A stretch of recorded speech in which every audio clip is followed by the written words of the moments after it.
అందరికీ జై ఇన్సాన్ మిత్రులారా, ఈరోజు భారత నాస్తిక సమాజం రాష్ట్ర అధ్యక్షుడిగా మా ఇంటికి విచ్చేసినటువంటి యువ కవి నాస్తికుడు తమ్ముడు సత్య కలకోటిని మాట ముచ్చట్లో భాగంగా మీకు పరిచయం చేస్తూ తన ఆలోచనల్ని మీతో పంచుకోవడం కోసం రిక్వెస్ట్ చేయడం జరిగింది.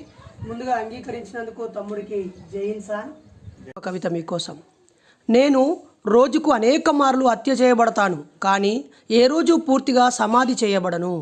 చావు కుతిక మీదనే నా బతుకు వంతెనని నిర్మించుకున్నాను. నా దగ్గర దుఃఖాన్ని నవ్వించే కన్నీళ్లున్నాయి, చావుని శాసించే కళ్ళున్నాయి. మరణం నా ఆత్మీయురాలు, జీవితం నా ప్రియురాలు. ఈ రెండింటి మధ్య నాతో వెంట నడిచే కాలం నా ఒక్కగానొక్క స్నేహితురాలు.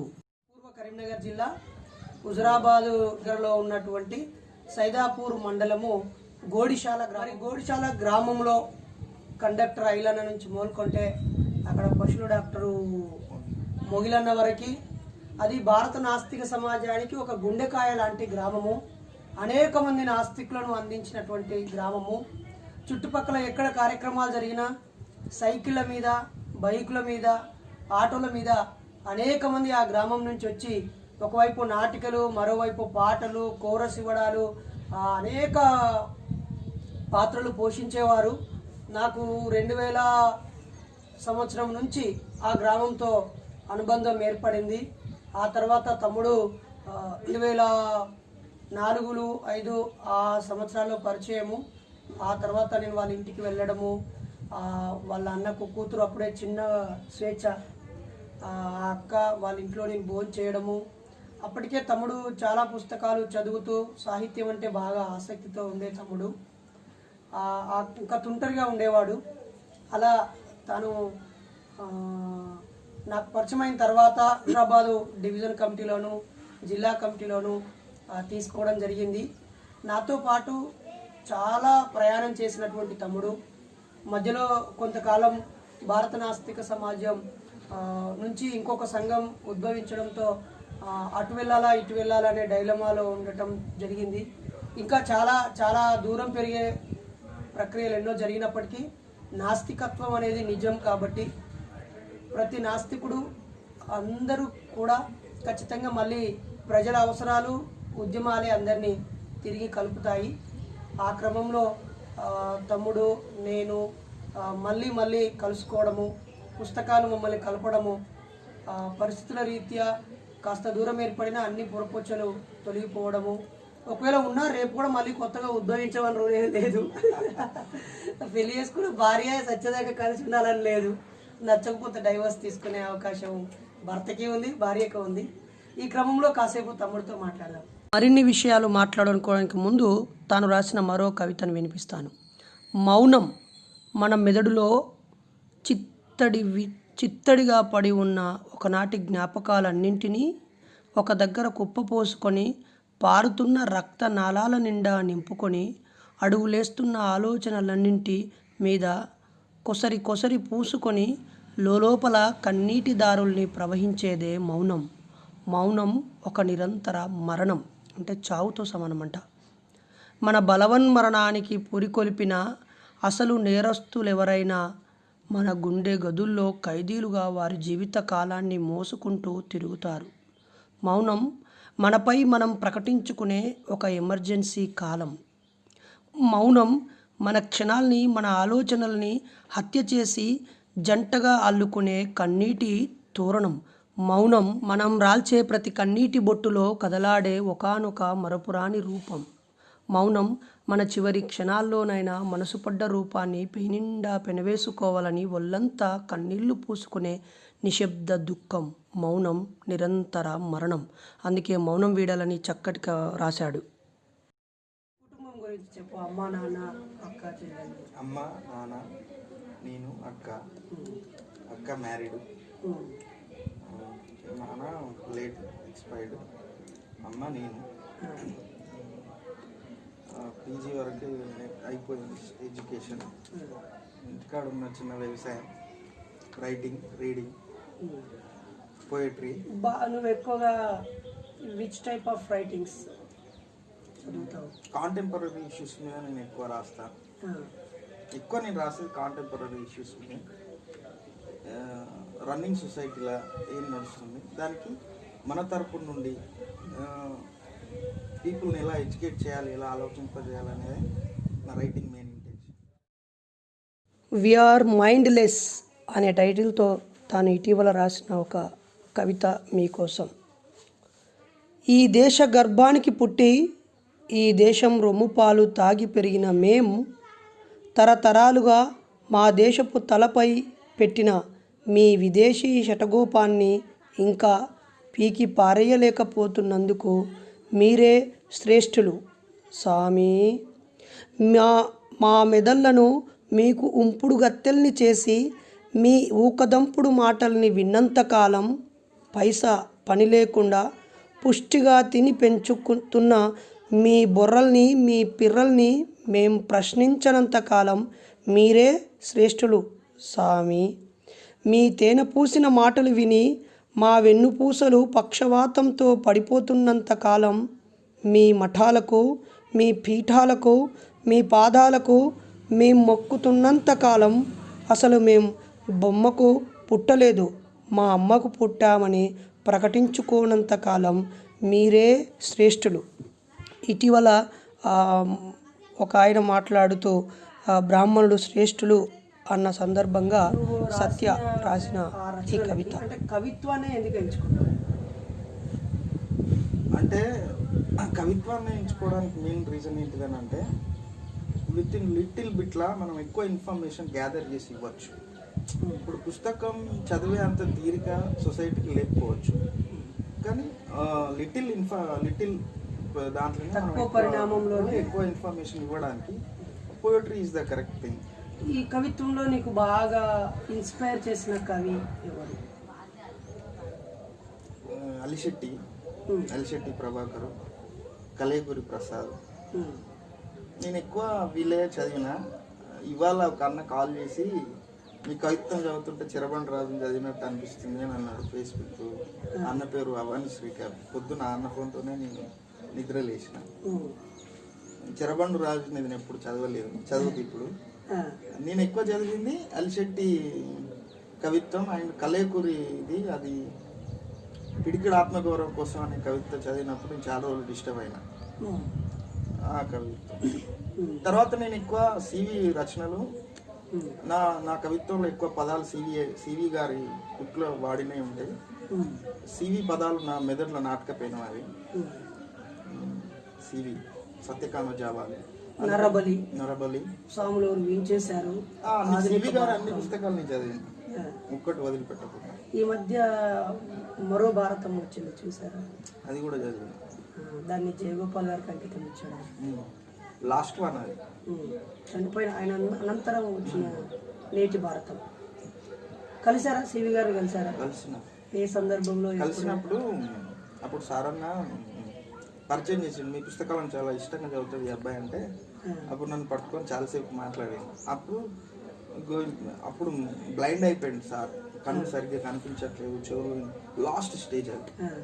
రాయడం రాక పెన్సిల్ ఇస్తే గోడల మీద రాసిన వాళ్ళ ఇంటి మీద తన ఆలోచనలు. అప్పుడు లాస్ట్ స్టేజ్లో కలిసిన. చనిపోయినప్పుడు వెళ్ళలేదు. ఆయన వాళ్ళ కొడుకు బాడీ డొనేషన్ చేయించాను, మేము వెళ్ళాము. ఆచరణవాది భారతమ్మ వాళ్ళు కూడా కలిశారు. మీకు భారత నాస్తిక సమాజం ఉద్యమంతో మీకున్న అనుబంధం ఏంటి? ఏ ఇయర్లో అనుబంధం ఏర్పడింది? భారత నాస్తిక సమాజం childhood 4th to 5th standard ఉన్నప్పుడు మా ఊర్లో మీటింగ్ పెట్టారు స్కూల్లో. అప్పుడు నేను చూసిన. తర్వాత నాకు ఇక తెలియదు, అదంతా కార్పొరేట్ ఎడ్యుకేషన్. నాన్న హాస్టల్లో చదివించింది ఇంటర్ వాళ్ళు. తర్వాత నేను ఇంటర్లో వచ్చిన తర్వాత నాన్న ఎక్స్పైర్ అయ్యిండు. ఎక్స్పైర్ అయిన తర్వాత నా ఎడ్యుకేషన్ డిస్టర్బ్ అయింది. డిస్టర్బ్ అయిన తర్వాత నేను పుస్తకాలు చదివే అలవాటు ఉండేది. అప్పుడు మా అన్న మురళీకృష్ణ, కలగొట్టి మురళీకృష్ణ, ఆయన దగ్గర పుస్తకాలు ఉండేది. ఇంట్లో ఒకటే ఇల్లు కదా. అప్పుడు నేను జయగోపాల్ సార్ది పూజలు చిహ్నాలు అనే ఒక బుక్ చదివి అప్పుడు ఇక విపరీతంగా స్టార్ట్ అయింది చదవడం. చదివిన తర్వాత ఒక ఆడిట్లో మిమ్మల్ని కలిసిన.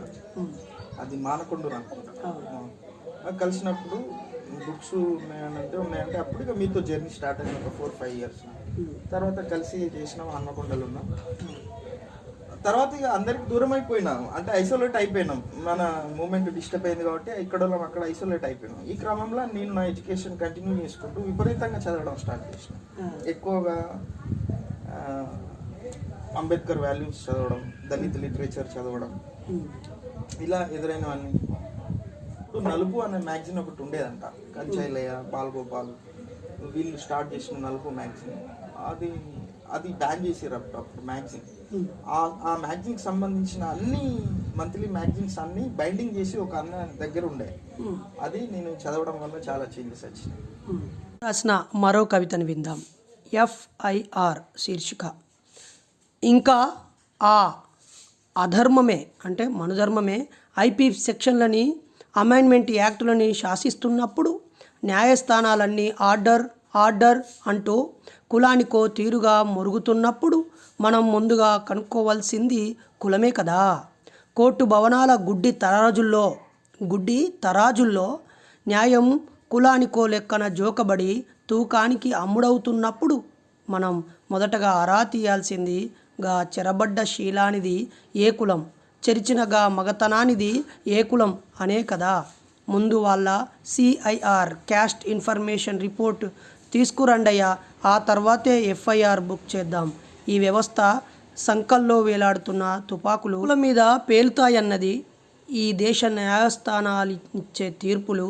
ఏ కులాల తలలకి ఉరితాళ్ళు పేనుతాయనేది తర్వాత చూద్దాం కానీ ముందుగాల వాళ్ళ కులాన్ని ఈడ్చుకురండయ్యా అంటూ ఈ మధ్య కులం అడుగుతూ కులాన్ని గురించి చర్చిస్తూ ఏ సంఘటన జరిగినా వారిది ఏ కులం అంటున్న సందర్భంలో తమ్ముడు రాసిన చక్కటి కవిత విన్నారు మీరు. ఇప్పుడు మరిన్ని విషయాలు తనతో నేరుగా విందాం.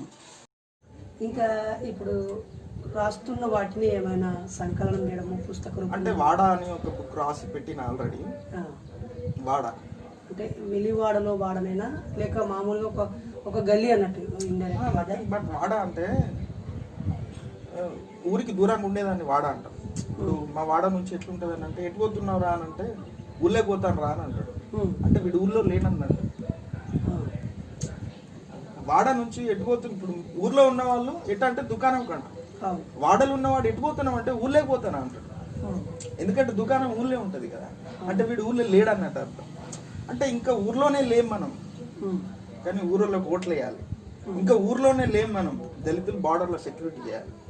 ఫస్ట్ ఊరు వాడ కలవాలి కదా అనే ఇంటెన్షన్తో వాడా అనే ఒక బుక్ రాసి రిలీజ్ అవుతుంది. దాంట్లో విషయం ఏం తీసుకున్నావు?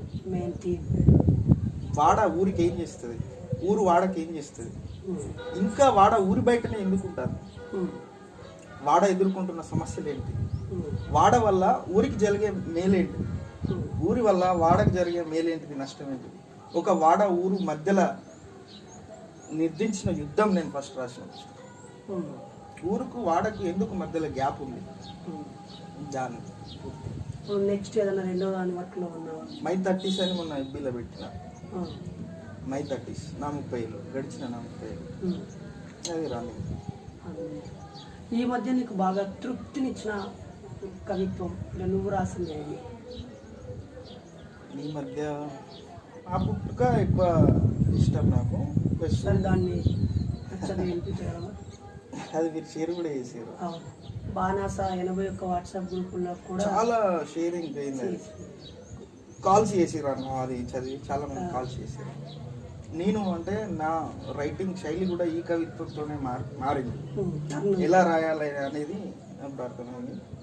నా పుట్టుక చిప్పల్లో దుప్పల్లో దాచుకున్న వీర్యంలోంచి నేను పుట్టలే. హోమాలకి అశ్వమేధ యాగాలకి పందిరేసి పండబెడితే నేను పుట్టలే. పుట్టుకే నేరమైన చోట నేను పుట్టాను. ఉన్న పలంగా వాడంతా సామూహికంగా సజీవ దానమవుతుంటే ఆ కాలుతున్న కమరు వాసనలోంచి నేను పుట్టాను. ఉన్న చోట తినక, తిన్న చోట పండక, కడుపు చేత పట్టుకొని తిరిగిన ఓ కల్పవల్లి కడుపులోని పేగుల ఆకలి మూలుగులోంచి పేగు తెంచుక నేను పుట్టాను. కామానికో కావురానికో నేను పుట్టలేదు. ప్రకృతి కాపురానికి పుట్టాను. నేను ప్రకృతి ధర్మానికి పుట్టాను. నా పుట్టుక ఒక విప్లవం, నా పెరుగుదల ఒక విధ్వంసం, నా ప్రశ్న ఒక విస్ఫోటనం. నేను ఒక బలమైన కారణంతో ఈ భూమి మీద పడ్డాను. అధర్మ యుద్ధంలో పరాజితులైన నా జాతి బిడ్డల మెదళ్లను పోస్ట్ మార్టం చేయడానికి, అనార్యులుగా నా ఆర్యుల మెదళ్లను తొలచడానికి, మను బొండికాయను గాగుపట్టి పాతాల్లో పాతరేయడానికి నేను పుట్టాను. నేను ఖచ్చితమైన కారణం చేత పుట్టాను. నా పుట్టుక ఒక విప్లవం. అందుకే ఆయన చెరబండరాజుతో వచ్చారు. చెరబండరాజు సార్ ఆ పేరు విన్నగానే నేను ఎప్పుడు అక్షరాలు నాకు ఇంకా అందలేదు. కలేకూర సమాధి దగ్గరికి వెళ్ళలేదు అసలు. నేను అక్కడ హైదరాబాద్లో అక్క వాళ్ళు మల్లాపూర్లో ఉంటారు. అక్కడ ఉన్నప్పుడు నోమా ఫంక్షన్ వల్ల ఒకటి మాదిగా రిజర్వేషన్ సంథింగ్ ఏదో మీటింగ్ జరిగింది. మీటింగ్ జరిగితే అక్కడికి వెళ్ళినా. నేను అట్టిగానే ఉంటాం కదా మనం ఇంటికాడ. అక్కడికి వెళ్ళి ఫ్యాంప్లిమెంట్ చూసి వెళ్తే అక్కడ పుస్తకాలు పెట్టారు. నేను ఎక్కడికి పోయినా ఫస్ట్ పుస్తకాలు చూస్తాను. పుస్తకాలు పెడితే అక్కడ ఫిస్ట్ఫుల్ ఆఫ్ సెల్ఫ్ రెస్పెక్ట్, పిడికడ ఆత్మగౌరవం కోసం అని బుక్ అనిపించింది. దాని కాస్ట్ 150 180 ఎంతో ఉంది. బట్ నా దగ్గర 180 ఏం లేదు డబ్బులు. అది ఒకటే పీస్ ఉంది. నువ్వు అప్పటి నుంచి చూస్తున్నావు ఏం కొంటలేవు అని, ఏం కొంటలేరు ఏం సార్ అని అంటే, ఆ బుక్ కావాలి కానీ డబ్బులు లేవని చెప్తున్నాను.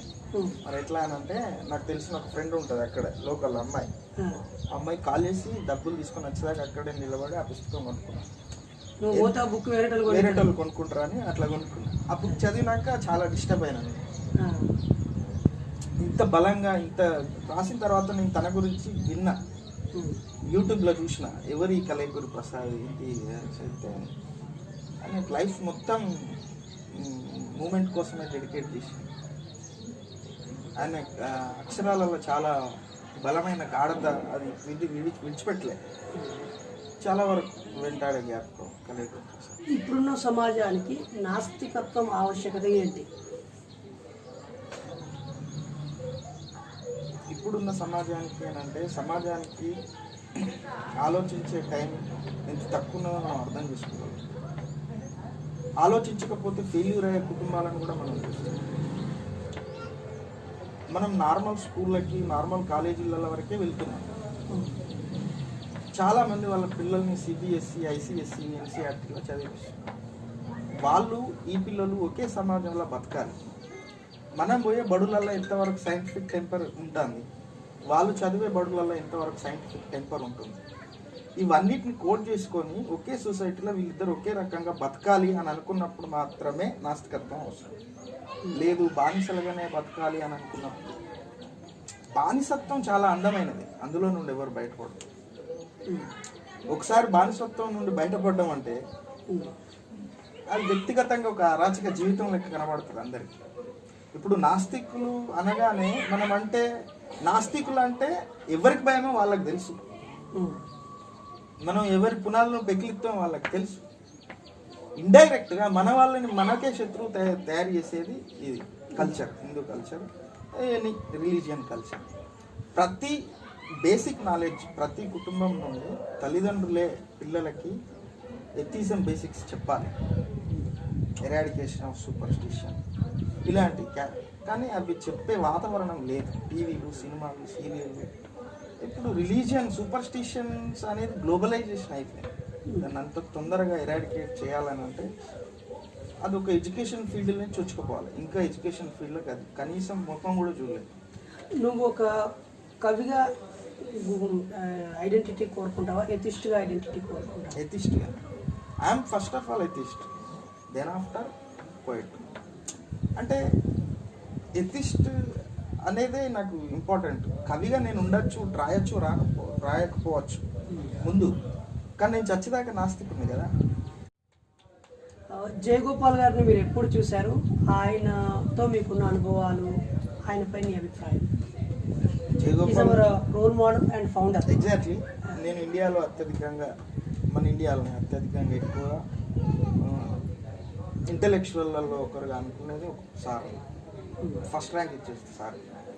ఎందుకంటే సార్ పుస్తకం ఏం చదివినా అది ఒక 30-40 పేజెస్ ఉంటుంది, కానీ దాని బైబిలియోగ్రఫీ బుక్స్ చాలా ఎక్కువ ఉంటాయి. అంటే ఎన్ని బుక్స్ రాస్తాయి ఇంటర్నేషనల్గా, ఎన్ని బుక్స్ చదివితే ఇంత చిన్నది బయటకు వచ్చింది అంటే ఇది పుస్తకాలు చదవడానికి పుట్టిండా అనిపించింది. ప్లస్ సాధారణమైన జీవితం, అంత broad sense, broad knowledge, intellectual mind ఉండి ఒక సాధారణమైన జీవితాన్ని గడుపుతున్నానికి ఇంకా ఎక్కువ ఇష్టం సార్. ఎప్పుడు అయితే గుర్తింపును పేరును కోరుకోలేని జీవితం. లైబ్రరీ చూడు. ఓకే ఓకే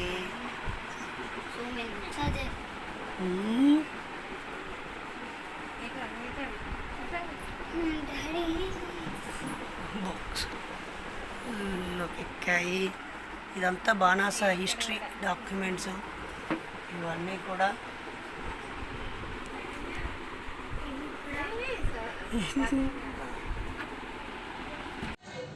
తర్వాత సార్ని నేను వరంగల్లో చూసిన ఒకసారి. అప్పుడు మాట్లాడిన సార్తో ఫోటో దిగిన. పెరియార్ జయంతి కంటే పెరియార్ జయంతి మనం ర్యాలీ చేసినాం వరంగల్ పబ్లిక్ గార్డెన్లో మీటింగ్ పెట్టి. వేణుమాధవ్ గారి వేదికన ఏదో ఉంటుంది, వేణుమాధవ్ కళా ప్రాంగణంలో. ఎగ్జాక్ట్. అప్పుడు చూసిన నువ్వు ఇంకా చాలా పని చేయాలి సత్యాన్ని చెప్పిండు. లెటర్ కూడా రాసిండు నాకు ఒకసారి సార్. నేను కూడా సార్కి లెటర్ రాసిన. మనం ఎన్ని అదైనా కూడా విడిపోవద్దు, ఎక్కడున్నా పని మాత్రమే చేయాలి అని చెప్పేది. సార్ రైటింగ్స్ అంటే నాకు చాలా ఇష్టం. సార్ బుక్లో deep and depth knowledge, historical knowledge ఉంటుంది. కొన్ని వందల సంవత్సరాల ఏం జరిగిందో కూడా సార్ బుక్లలో మనం చదవచ్చు. నేను మళ్ళీ సార్ని కలవాలనుకుంటున్నా. అది మనం కూడా అనుకున్నాం, కానీ కరోనా కాలకి వెళ్ళి కలవాలని. ఇప్పుడున్న నాస్తిక ఉద్యమాలు ప్రధానంగా చీలిపోవడానికి మెయిన్ కారణం ఏంటి? ఒకటి, భావజాలం సరిగ్గా లేకపోవడం. ఫస్ట్ థింగ్ అదే. ఇప్పుడు మన మెదడుకి సరైన భావజాలాన్ని చూసుకున్నప్పుడు అది కుదిరిపోదు. దానికోసం నువ్వు ఏ ఉద్యోగం చేసినా ఏం పని చేసినా కూడా నీ బాధ్యత అనేది ఖచ్చితంగా గుర్తొస్తుంది. అది పట్టించుకోని వాళ్ళు మధ్యలో చీలిపోతారు, విడిపోతారు. అట్లా అదొకటి first thing. And next one is మనం సరే అప్పుడు అంటే కొన్ని కారణాల వల్ల మాస్ మీటింగ్స్ చేయగలిగినాం. ఇప్పుడు మాస్ మీటింగ్స్ వినే పరిస్థితి లేదు. ప్రతి దాని మీద నిర్బంధం ఉన్నది.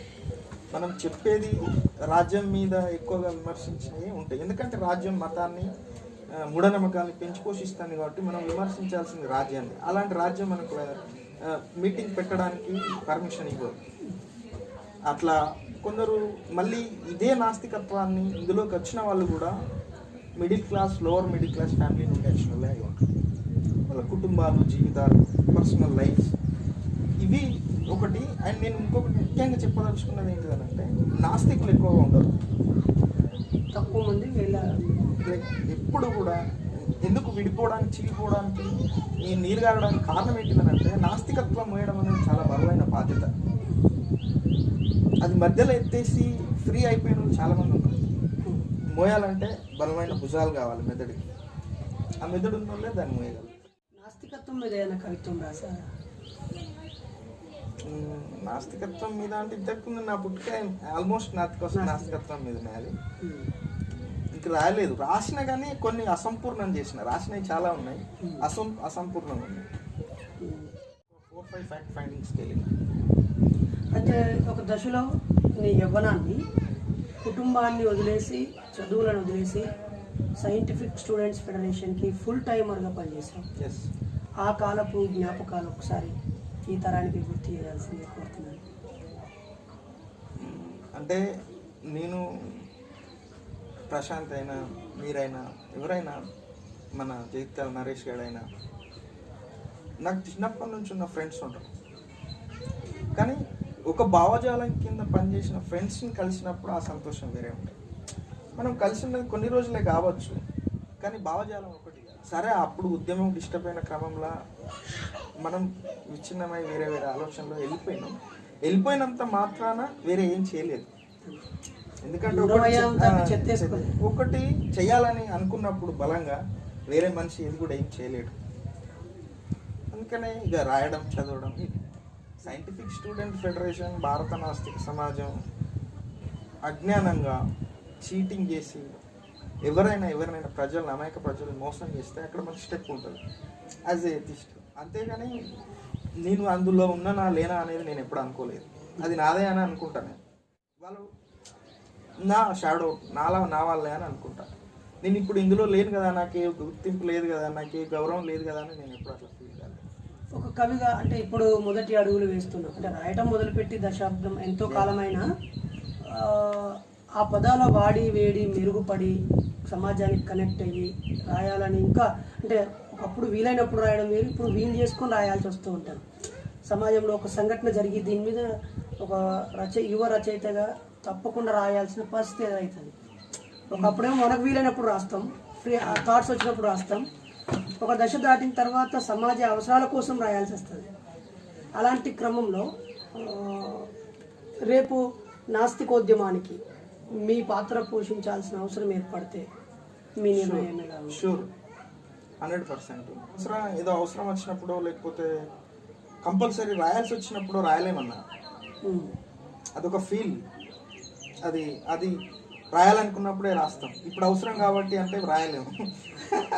అయితే అది మీకు అంటే మెచ్యూరిటీ పెరిగి ఒక పరిస్థితి వచ్చిన తర్వాత తప్పనిసరి అవుతుంది. ఫర్ ఎగ్జాంపుల్ రోహిత్ అక్కడ అంటే మీరు అనేది నాకు అర్థమైంది. మీరు అనే ఇంటెన్షన్ ఏంటిదని అంటే మీ ప్రొటెస్ట్ ఉంటుంది కదా యాజ్ ఏ కవిగా, సోషల్ యాక్టివిస్ట్గా. చూడు ఆయన ఆల్రెడీ కాంటెంపరీ ఇది ఇష్యూ ఉంటాయి కదా, ఇష్యూ మీద ఖచ్చితంగా రాస్తారు. నేను ఊకుందాం అనుకున్నా నా చెయ్యి ఆగదు, రాయాల్సిందే 100%. ఎక్కువ రాసేదే అది. ఏదో కూర్చొని ఇంకేదో ఆలోచించుకొని రాయాల్సిన అవసరం లేదు. జరుగుతున్న వాటి మీద రాయడమే కవిత్వం నా దృష్టిలో. ఇప్పటికీ దాదాపు ఎన్ని పుస్తకాలు చదివి ఉంటావు తమ్ముడు? కౌంట్ అనేది ఏం లేదు స్పెషల్. అందాదా 1500 2000 బిట్వీన్లో ఉంటాయి. ఇంటి దగ్గర కూడా చాలానే ఉన్నాయి, కౌంట్ చేయలేదు అంతవరకు. నీకు గుర్తుందా పుస్తకాలు మనం పోటీ పడి చదివిన? ప్లస్ అప్పుడు ఒక పుస్తకం భగత్ సింగ్ పుస్తకం కూడా దొంగతనంగా తీసుకొచ్చినాం, మళ్ళీ చదివి అక్కడ పెట్టేసినాం. కక్క అడవి పిలిచింది, చాలా చాలా. ఇంకా తమ్ముడు, what about your marital status? నా 30s అన్నావు, 30sలో లేరు కదా? 30sలో నేను రాయలేదు. మ్యారేజ్ అనేది పర్సనల్. అది పెళ్ళి గురించి కొందరు కొన్ని అభిప్రాయాలు ఉంటాయి. పెళ్ళి నాటే పర్మనెంట్ థింగ్ అని అనుకుంటాను నేను. What about pre marital sex? Exactly, it is freedom. Living relationship, కలిసి ఉండడం తప్పలేదు, విడిపోవడం తప్పలేదు, ఎవరిష్టం వాళ్ళది. అయితే పెళ్ళి అనేది ప్రతిసారి ఎదురు కలుగుతుంది. ఎందుకనంటే పెళ్ళిని జీవితంలో ఒక భాగాన్ని చేసి పడేసారు. పెళ్ళి చాలామంది జీవితాలను ఆక్యుపై చేస్తుంది, lot of years. Karl marks కూడా చాలామంది ఇంటెలెక్చువల్స్ ఏమన్నారు అని అంటే, if you have a rebirth, మీకు కనుక రీబర్త్ ఉంటే ఏం చేస్తారు అని అడిగితే పెళ్ళి చేసుకోండి అని చెప్పారు. అంటే పెళ్ళి అనేది పర్సనల్. దాన్ని సొసైటీ, క్యాస్ట్, రిలేటివ్స్, ఎవ్రీబడి దాన్ని పెళ్ళి చేసుకోవా అనేది. పెళ్ళి చేసుకున్నా కూడా కలిసి ఉంటామా ఉండమా అనేది నమ్మకం తర్వాత విషయం. అయితే లివింగ్ రిలేషన్షిప్లో ఎట్లుంటుంది అని అంటే, ఇప్పుడు చాలామంది భార్యలు భర్తల కాళ్ళ దగ్గరనే జీవితాన్ని వెతుక్కునే పరిస్థితులు ఉన్నాయి. మన దగ్గర భర్తలు ఏదో ఆధిపత్యం చూపెట్టడం. లివింగ్ రిలేషన్షిప్లో ఎవరి మీద డిపెండ్ అవ్వని అవసరం ఉండదు. మొన్న ఒక అమ్మాయి అడిగింది, నాకు కొడుకు కావాలి కానీ తండ్రి అవసరం లేదు. Famous heroine. నాకు ఉసేన్ బోల్ట్ స్పర్మ్ కావాలని అడిగింది. అంటే ఇక్కడ ఉన్న మిగతా మగవాళ్ళంతా వెస్ట్ అన్నట్టుగా ఉసేన్ బోల్ట్ కింద అలాంటి ఆలోచన వచ్చు. కాకపోవచ్చు యాక్సిడెంటల్ థింగ్ అన్న ఉండొచ్చు, ఊడిపోవచ్చు.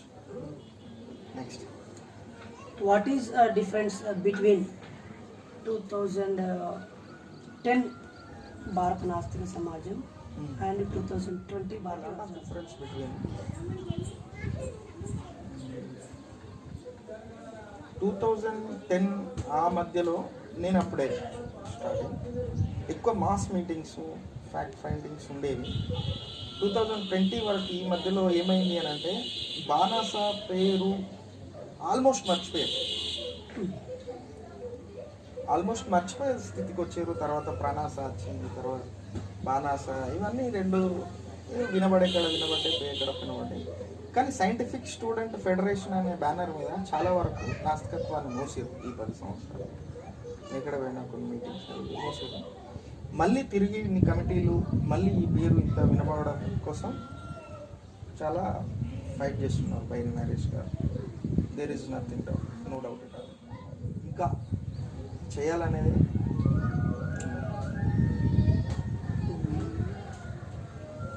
ఈ పూర్వం పనిచేసిన నాయకులు లేదా ఒక ఘర్షణ వాతావరణం ఏర్పడినప్పుడు దూరమైన వాళ్ళందరినీ సమీకరించడానికి ఏం చేస్తే బాగుంటుంది?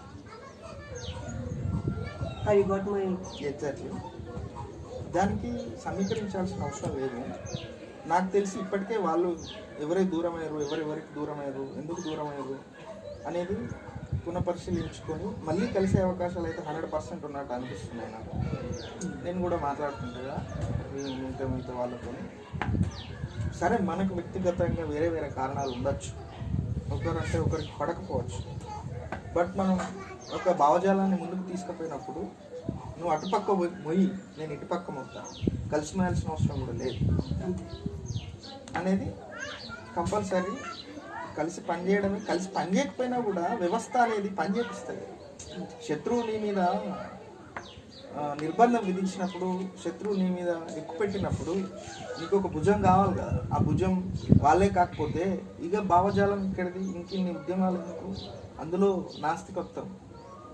నాస్తికత్వమే కావాలి కదా ప్రపంచానికి. అన్ని నిజాలు ఇందులో. నిన్న 16వ తేదీన డాక్టర్ భానుప్రసాద్ గారిని ఇంటర్వ్యూ చేస్తున్నప్పుడు ఆయన ఒక మాట అన్నారు.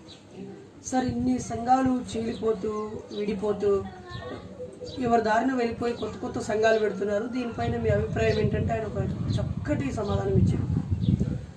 130 కోట్ల మంది ప్రజలు ఉన్నారు, మీరు మహా అంటే 50 సంఘాలు కావచ్చు, 100 సంఘాలు కావచ్చు, మీరేం సరిపోతారంట. ఇంకా ఎన్నో సంఘాలు పుట్టాలా, ఎన్నో పార్టీలో ఉండంగా లేదు. ప్రజల మేలు కోసం 10 సంఘాలు ఉంటే తప్పే ఉన్నది, అవి కూడా అవసరమే, అది కూడా బాగుంది. బైరి నరేష్ అనే వ్యక్తి కొంతకాలం డిస్టర్బ్ అవ్వడానికి కానీ లేదా ఇప్పుడు జరుగుతున్నది ఇంకో 5-10 ఏళ్ళ క్రితమే జరగకపోవడానికి కారణము జయగోపాల్ గారి నుంచి సాంబశివరావు గారి నుంచి సారన్న గారి నుంచి నరేంద్రన్న గారికి ఇలా ఆ ఉద్యమ వారసత్వం అందే క్రమంలో ఏర్పడిన అభిప్రాయ భేదాలు, క్రైసిస్. దాంతో అసలు పెళ్ళే చేసుకోకుండా నాస్తికోద్యమానికే డెడికేట్ అవ్వాలనుకున్న నేను, మనం అప్పుడు ఫుల్ టైం చేసిన జాబ్ రిజైన్ చేసి ఉపాధి హామీ, నువ్వు కలిసింది కూడా జాబ్లోనే, ఉపాధి హామీ డ్యూటీ చేస్తున్నప్పుడు సోషల్ ఆడిటర్, విలేజ్ సోషల్ ఆడిటర్గా వచ్చినావు, VSA. నేను అప్పుడు డిస్ట్రిక్ట్ రిసోర్స్ పర్సన్గా వచ్చాను. అలా ఒక దశాబ్దం వృధా అయ్యింది. అందరూ చేస్తున్నాం, ఇన్సిడెంట్ జరిగినప్పుడు దగ్గరికి వెళ్తున్నాం. ఎందుకంటే కందువులు అన్నావు కదా, శవాన్ని తీయకముందు అక్కడికి రీచ్ అయినాం. గొర్రె శ్రీనివాస్ కానీ, నేను, మా మిస్సెస్ కానీ 10 మంది రీచ్ అయినాం. మంత్రి ఈటల రాజేందర్ గారిని కలిసినాము, నివేదిక ఇచ్చినాము, వర్క్ చేసినాం. అది ఓకే. అలా పార్వతీపురం నుంచి మొదలుకుంటే కర్నూలులో జరిగిన సంఘటన వరకు, కడప నుంచి మొదలుకుంటే చిత్తూరు వరకు అన్ని కమిటీలు నిర్మాణం ఇవన్నీ జరిగినా కూడా ఇది చాలా వేధిస్తున్న ప్రశ్న. చాలామంది కొత్త వాళ్ళు కన్ఫ్యూజ్ అవుతున్న కూడా ప్రశ్న. సరే, లెట్ ఇట్. ఇంకా ఏదైనా చెప్పేది ఉందా? చెప్తే ఉడవని ముచ్చట ఉంటుంది.